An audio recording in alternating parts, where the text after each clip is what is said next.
Every day after work, I secretly took 2 steel plates from the company and cut them into the same size. Then I hid them inside my suitcase, avoided the cameras, and placed the plates inside the ceiling. After 3 months of preparation, I finally collected 100 steel plates. I wrapped the plates with bandages and tied them tightly to my legs, then covered everything with pants. The remaining plates I hid inside my clothes. When I put on my shoes, my body suddenly floated up.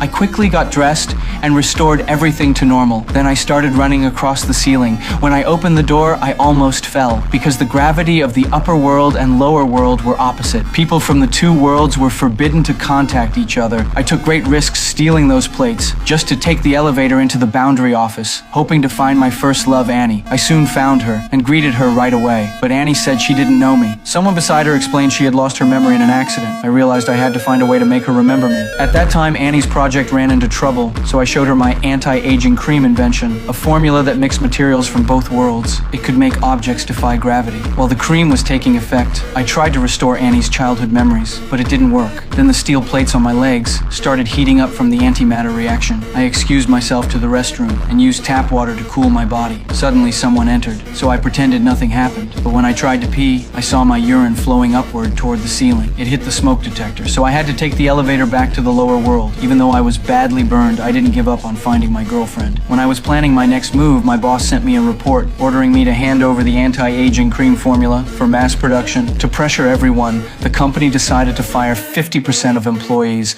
Those who couldn't contribute would be dismissed. My friend Jimmy was fired because he was too old. Before leaving, he gave me a gift.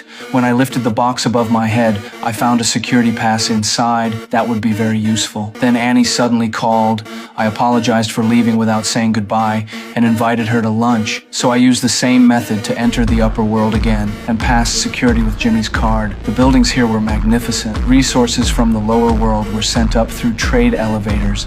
I didn't have time to admire them. Soon I arrived at the restaurant and met Annie again. She was curious why we worked in the same company, yet had never met before. I didn't answer. Instead, I tried to awaken her lost memory, but my rash behavior upset her, so I apologized. Then she agreed to stay for lunch. As our relationship grew closer, the plates under my feet began to smoke. I quickly ended the meal while stepping on the flames to put them out. When Annie left, the fire couldn't be stopped. I started running like crazy and jumped into the lake, then swam toward the center, took off all the steel plates, and used gravity to fall back into the lower world. My efforts helped Annie gradually recover her lost memories. It was a new beginning.